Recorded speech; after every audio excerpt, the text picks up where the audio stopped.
Olá, minha irmã querida do grupo Mães Intercessoras. Eu quero agradecer mais uma vez pela oportunidade de nós caminharmos juntas dentro desse livro tão rico e tão importante para nossa vida cristã. Nós vamos iniciar agora o áudio 19.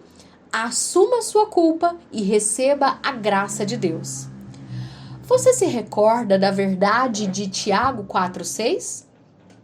Deus concede graça maior. Por isso, diz a Escritura, Deus se opõe aos orgulhosos, mas concede graça aos humildes. Para receber a graça perdoadora de Deus, você precisa assumir a sua ira. Deus resiste ao soberbo, mas dá graça ao humilde. Não podemos pôr a culpa em circunstâncias passadas ou presentes. Somos responsáveis. Obedecer a desejos pecaminosos, andar no ritmo do mundo e seu príncipe maligno e destronar o Deus Todo-Poderoso não é uma questão irrelevante. Nossos próprios corações provocam nossa ira, como Provérbios 28:13 declara: quem esconde seus pecados não prospera, mas quem os confessa e os abandona encontra misericórdia. Como identificar a transferência de culpa? Fiquei irado porque ele gritou comigo. Isso revela a ocasião, mas não a causa real da ira. Meu desejo dominante de receber um tratamento justo.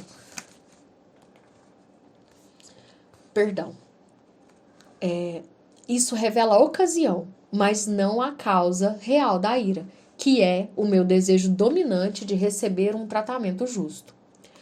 Considere o ponto de vista funcional humano embutido nessas reclamações comuns.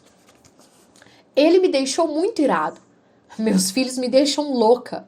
O diabo aprontou uma comigo. Eu tenho o gênio do meu pai. Foi a bebida quem falou, não eu. Eu fico assim todo mês por causa da TPM. Cada uma dessas declarações implica que somos vítimas passivas ou máquinas, sujeito ao controle de outra pessoa ou de uma coisa. Um de meus cartoons favoritos ilustra inteligentemente essa tendência. 2 robôs com um painel de botões sobre o peito. Marido e esposa estão assentados no escritório de um terapeuta conjugal humano. A legenda registra as palavras do terapeuta. Percebo que vocês são extremamente hábeis em apertar os botões um do outro. Contra esse ponto de vista, a Bíblia nos retrata como agentes morais responsáveis, feitos à imagem de Deus, responsáveis por nossa própria conduta. Não devemos culpar familiares, amigos, genética, pais, líderes eclesiásticos, sociedades, hormônios e nem mesmo o diabo por nossa ira. Pelo contrário, ao nos humilharmos perante Deus e confessarmos que nossa ira é nossa mesmo, admitindo que ela procede de nossas mentiras e cobiças idólatras, encontramos a graça perdoadora e capacitadora de Deus. Precisamos nos encontrar com Deus, nos aproximar dele, tratar diretamente com Deus, submetermos-nos a ele e levar a Deus a nossa ira. Precisamos transferir nossa fé funcional em ídolos fúteis do coração para o Filho de Deus. Comece por identificar seu desejo dominante. Escrever isso é um passo útil.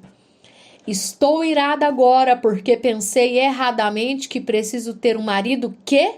Aí aqui você escreve. A seguir, arrependa-se, não do desejo em si, mas pelo domínio do desejo, por permitir que ele governasse seu coração. Peça a Deus o seu perdão e a sua graça capacitadora. Depois, submeta conscientemente esse desejo à soberania, bondade e sabedoria de Deus. Por fim, busque deliberadamente, em oração e meditação, olhar para o alto com um desejo maior de conhecer e amar a Deus, viver as implicações da cruz e servir aos outros. Rei papai ou papai servo?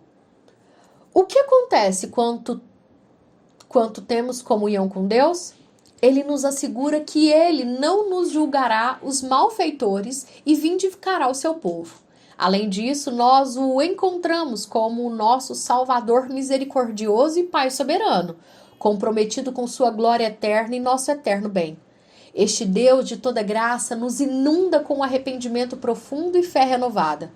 Nos primeiros dias de meu pastorado, eu suplementava minha renda pintando casas. Uma semana, eu tive um trabalho de pintura marcado para uma cidade a meia hora de distância.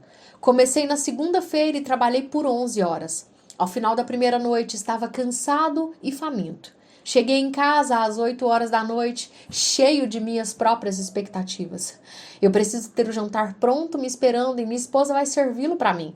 Preciso que meus filhos me deixem em paz para relaxar. O rei papai chegou. Todos se prostrem. Aqui falta pouco fazer aquela musiquinha, né? Oh! Tal como João no caso acima, quando minhas exigências não foram satisfeitas, eu fiquei irado. Por quê? Em que mentiras eu acreditei? No universo em que eu era Deus. O mundo deveria girar em torno de mim. Eu era como o sol, como que o sol. Lauren existia para me oferecer o jantar e garantir minha tranquilidade. Meus filhos deveriam seguir meus decretos e ordenanças e respeitosamente abster-se de interromper o descanso do rei. Como você pode adivinhar, minha família e eu tivemos uma noite horrível. Fiz o mesmo trajeto de volta para casa na noite seguinte, igualmente cansado e faminto. Desta vez, porém, tudo foi diferente. Deus me encontrou em minha oração. Ele me impactou com um único texto, Marcos 10, 45. Pois nem mesmo o Filho do Homem veio para ser servido, mas para servir e dar a sua vida em resgate por muitos. Por meio desse simples versículo, Deus colocou todos os meus planos perante os meus olhos. Seria eu semelhante ao meu Salvador ou aos que o mataram?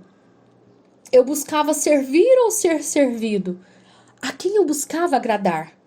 Pois também Cristo não agradou a si próprio, conforme Romanos 15, 3. O que aconteceu naquela noite? Eu me aproximei de Deus e Ele se aproximou de mim. Meu encontro com o Filho do Homem me transformou. Arrependido de meu egoísmo e agora de posse de um novo objetivo de serviço semelhante ao de Cristo, fui abençoado com uma noite de alegria e paz com a minha família. Eu submeti meus desejos de alimentação e tranquilidade aos desejos maiores de Deus. Isto é, que eu fosse um marido amoroso e um servo para minha família. O rei papai fora exilado, o papai servo havia chegado. Ao invés de o rei papai chegou, todos se prostrem, o tema da noite passou a ser o papai servo chegou. Vamos nos alegrar. O problema que tive na primeira noite é o mesmo problema que levantamos no cenário fictício do começo desse capítulo. O desejo de ser recebido à porta afetuosamente, quando não satisfeito, pôde produzir toda espécie de expressões de ira. No entanto, o texto de Marcos 10, 45, citado acima, evidencia o verdadeiro problema. Querer ser saudado, não saudar. Na verdade, poderíamos parafrasear assim as palavras do Senhor. Pois nem mesmo o Filho do Homem veio para ser saudado, mas para saudar e dar a sua vida em resgate por muitos. E assim nós concluímos mais esse áudio.